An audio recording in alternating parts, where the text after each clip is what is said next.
From the New York Times, I'm Sabrina Tavernise, and this is The Daily.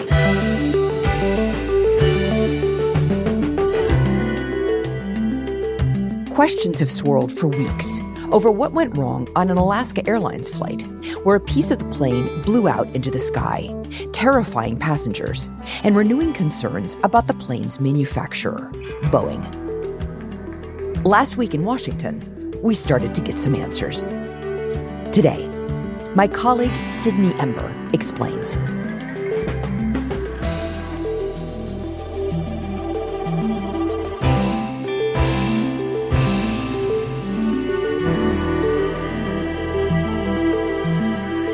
It's Monday, February 12th.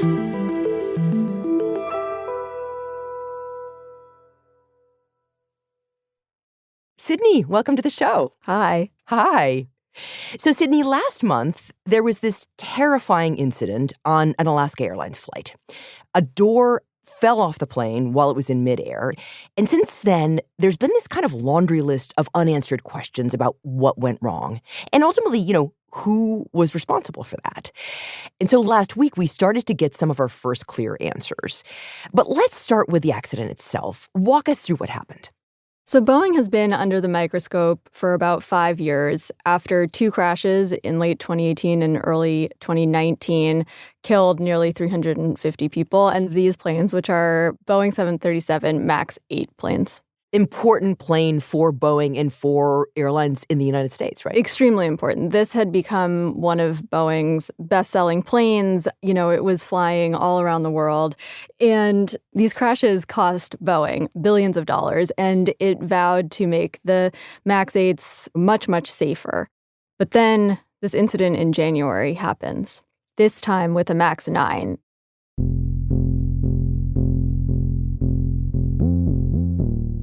On January 5th, Alaska Airlines Flight 1282 takes off from Portland International Airport heading to Ontario, California. And about 10 minutes after takeoff, at about 16,000 feet, you just hear a big boom. There's a loud bang. It was silent for like 1 second, and then you would just feel and hear a lot of air going around, freezing cold air. The plane rattles, the oxygen masks drop, lights flicker. So at first I thought it was just the window. And then I realized it was the whole panel. Passengers start realizing there's a giant hole now in the plane. Maybe the nature of the emergency and your intentions.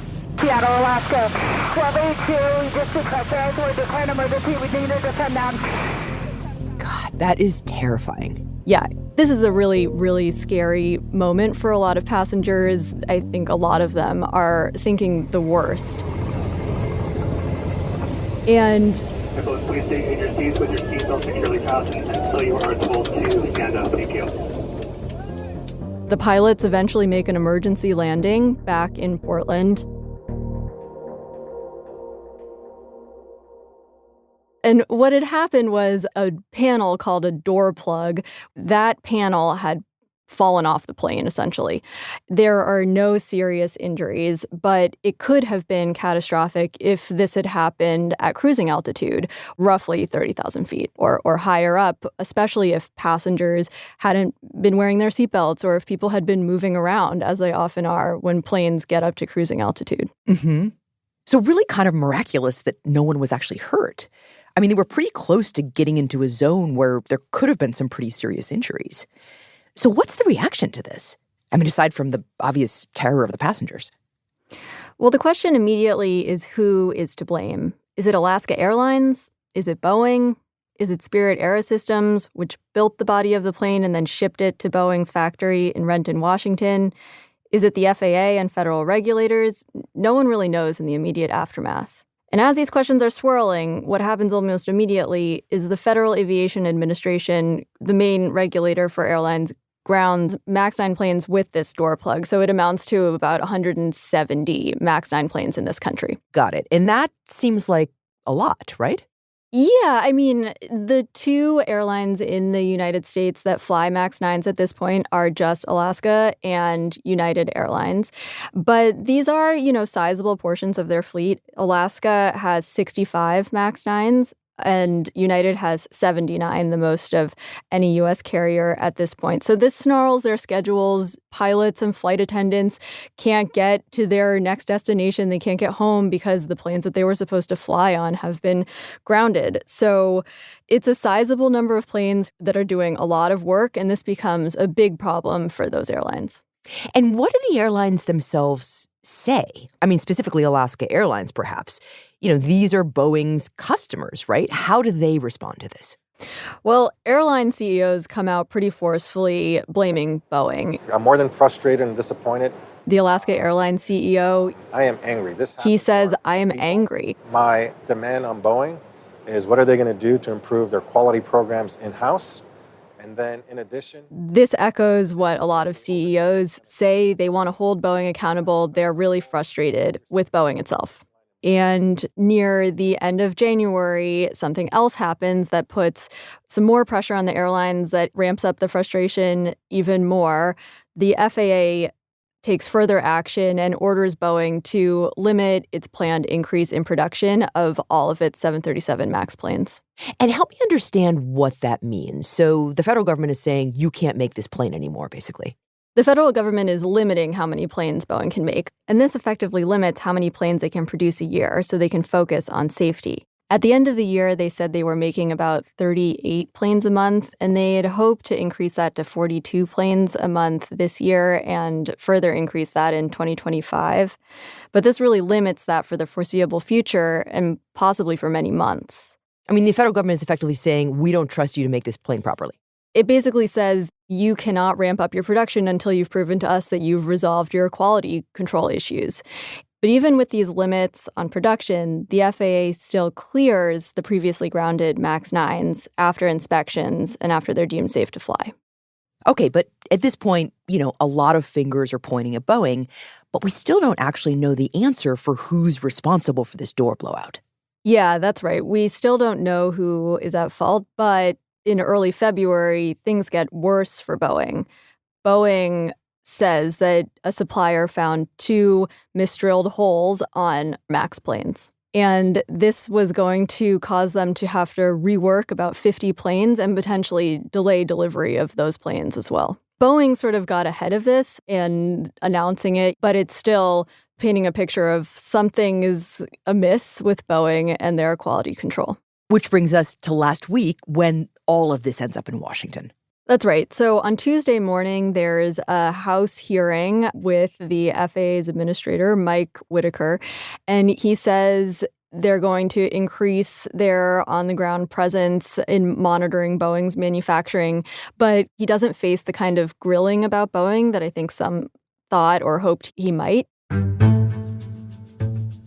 The National Transportation Safety Board has released new information on the Alaska Airlines plane that lost a door panel. But the real bombshell comes later in the day when the National Transportation Safety Board releases its preliminary report on the incident. It doesn't have the full accounting of everything, but it is our first official snapshot of what happened. What does it say? What's in the report? 4 bolts like this one hold the door plug into the side of the 737 MAX 9. There are 2 at the top and 2 at the bottom.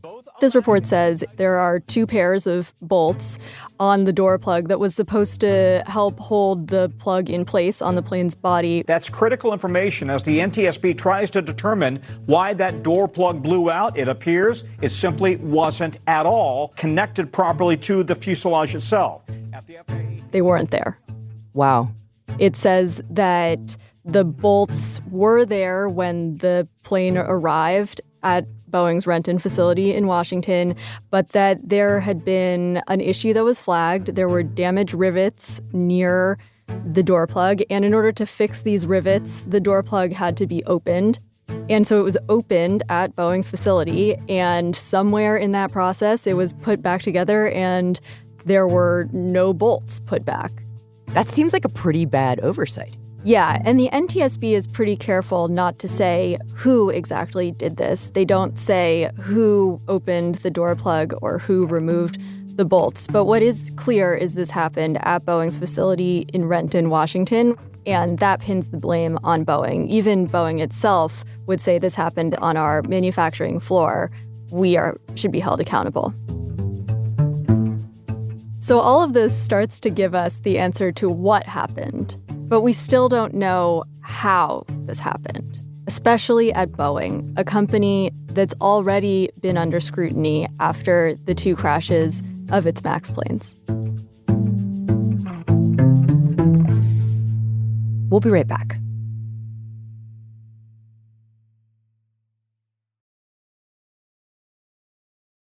Okay, so Sydney, we now know the what happened, roughly, more or less, but we do not know the answer of how, right? This broader mystery. How could this have happened again at Boeing?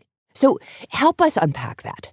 Well, there are still truly more questions than answers, but one of the things this incident did was raise more questions about the relationship between Boeing and its regulator, the Federal Aviation Administration. In the aftermath of 2 crashes in 5 months, U.S. lawmakers grilled the Federal Aviation Administration about its relationship with Boeing. What we learned after the crashes in 2018 and 2019 was this relationship was really complicated. A problem with software caused the planes to repeatedly nosedive when it was meant to stabilize the aircraft. Those crashes were caused by a flaw in a new software that was supposed to help stabilize the planes. An independent investigation has found the FAA itself was not fully aware of a new system on the plane, and the FAA delegated a high percentage of approvals, allowing Boeing to certify much of its own work. The FAA handed Boeing the responsibility for determining the safety of that system and basically delegated regulatory authority to Boeing. Like fox guarding the henhouse type thing. Exactly. But there is a reason for this. The FAA has limited resources, and they don't have enough people to have enough inspectors on the ground themselves. And also, building an airplane is really hard. And the people who know how to do it the best and who know how the plane works the best are the Boeing engineers and Boeing employees who build it. But this doesn't change the fact that there were actually very few FAA inspectors at Boeing's facility. Just a small handful compared to the more than 10,000 employees who worked in Renton. So even before the crashes, Boeing employees were starting to blow the whistle about this, saying the relationship between Boeing and the FAA could cause safety issues. I mean, this is a really hard problem, right? I used to write about the drug industry and the Food and Drug Administration, and it was the same thing there. You know, a small, tiny handful of inspectors for drug companies with thousands of people. Very difficult to actually police the things when you're the federal government, you're potentially underfunded. Like the federal inspectors, to some extent, are totally outgunned. But there was supposed to be a whole reckoning after those earlier crashes, right? There were lessons that had been drawn at that point about the dangers of this fox guarding the henhouse. What happened? Did anything change? There were some changes after the crashes in 2018 and 2019. The FAA took back the authority to determine whether Boeing planes were safe to fly. And so now it's the FAA who determines the airworthiness of Boeing planes. There were also some other steps that both Boeing and the FAA took to ensure that this system where the FAA delegates some of the authority for inspections to Boeing works better. And then in the immediate aftermath of the incident in January of this year, the FAA did start putting more inspectors at Boeing's facility in Renton. In fact, the FAA administrator said he put 20 additional inspectors. Still, this is not a huge number of inspectors, but you can see how there would be criticism that the FAA itself doesn't have enough people overseeing Boeing as it should. Okay, so federal inspectors are clearly very outgunned. But in this case, you know, as we've said, Boeing is really front and center. This incident happened at the Boeing factory. So my question, I guess, is the same as I had for the federal regulators when it comes to, you know, what's different from those past years. What changed at Boeing after those big crashes? Well, after the crashes in 2018 and 2019, a lot of blame was put on this cultural shift that occurred at Boeing in the 1990s when there was a merger between Boeing and another airplane manufacturer, McDonnell Douglas. And what a lot of people will say is the culture at Boeing shifted from an emphasis on engineering to an emphasis on profits and shareholders. And this is a criticism that you'll hear a lot, especially from old-timers at Boeing or former Boeing employees. So after the crashes, Boeing did make a handful of changes. Its whole leadership changed. Its CEO was fired, and the company brought on new board members who had engineering and safety expertise. And that was, of course, back then, right? After those twin crashes in 2018 and 2019. What are they saying now about those measures? So they're very clearly saying that all of the changes they implemented after the crashes were not enough, that this incident on January 5th indicates that they need to still do a lot more. And so they've done a few things. One of the things they've done is they said they would make changes to the quality control processes, and that includes at its own factory and also at its supplier's factory at Spirit AeroSystems. And then one of the biggest things they did was when they announced their earnings for the fourth quarter, they suspended their financial guidance for the year, essentially saying this was not the time to focus on financial performance. It was a time to focus on safety. So a few moves here by Boeing and a healthy dose of PR, it sounds like, to convince its customers, the airlines, that it's actually focused on safety. And do the customers believe it? So that's still a little unclear. Some of the airline customers have said publicly that they're sending their own inspectors to Boeing's facility to monitor the manufacturing process. But at least one CEO, the CEO of United Airlines, has suggested that he might move his business elsewhere to another plane maker like Airbus. Oh, wow. Okay, so that seems quite significant. That customers would potentially be voting with their feet and going to a competitor. Is there any chance that this could actually be existential for Boeing? Like that airlines will really start giving their business to Boeing's big competitor? I think that's still a really open question. I mean, remember, Boeing is an American juggernaut. It's a really important company for the American economy. And also, there are only two real airplane companies that make these planes. There's Boeing and there's Airbus. And it's a very complicated process to change how you're going to design your fleets and to pivot if you're unhappy. These planes take a while to make and a while to deliver. Airbus can't possibly make all of the planes, and neither can Boeing. So I don't think this is going to be an existential crisis for Boeing at this point. But I think there is mounting frustration. There is the sense of disbelief that you had 5 years to improve. These really catastrophic crashes happened. You vowed to do better. Everyone vowed to do better. And yet here we are again. And so I do think Boeing has a lot of questions it needs to answer and a lot of reassurance it needs to give customers. So, Sydney, I'm going to ask you the question that probably a lot of our listeners will have at this point. And that is, should I be worried about flying on one of these planes? I think this is a question that's front and center for a lot of people right now. But the fact is, you have to remember that flying is incredibly, incredibly safe. There hasn't been a fatal accident involving a major U.S. airline in more than a decade. Oh, wow. You're actually statistically more likely to die in a car accident on the way to the airport than you are on the plane. So it is really, really safe to fly. But I think the fact that you're asking this and others are asking this really could be a problem for Boeing and really suggests that Boeing needs to solve the safety problems it's having.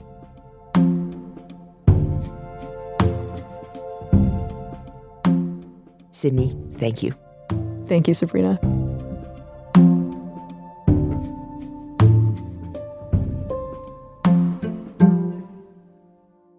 We'll be right back.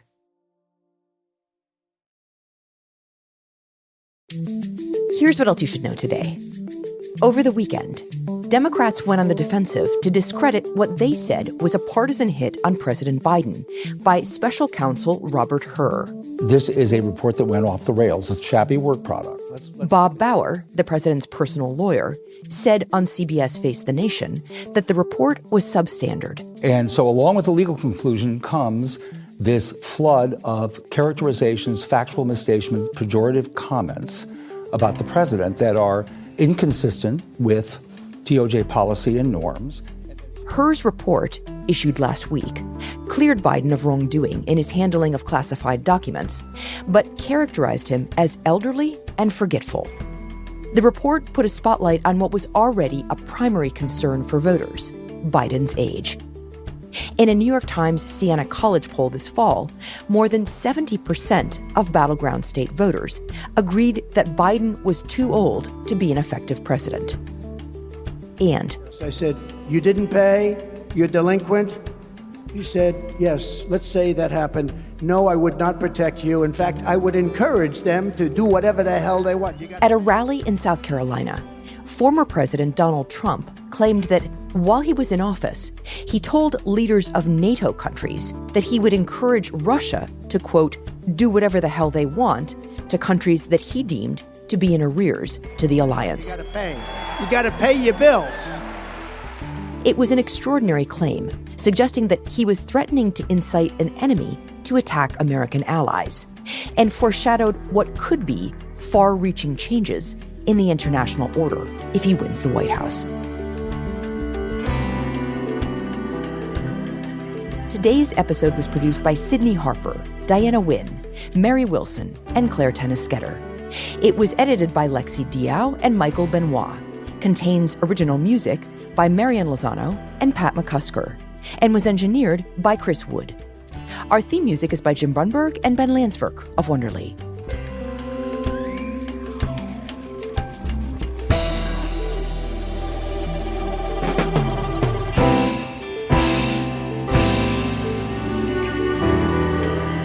That's it for The Daily. I'm Sabrina Tavernisi. See you tomorrow.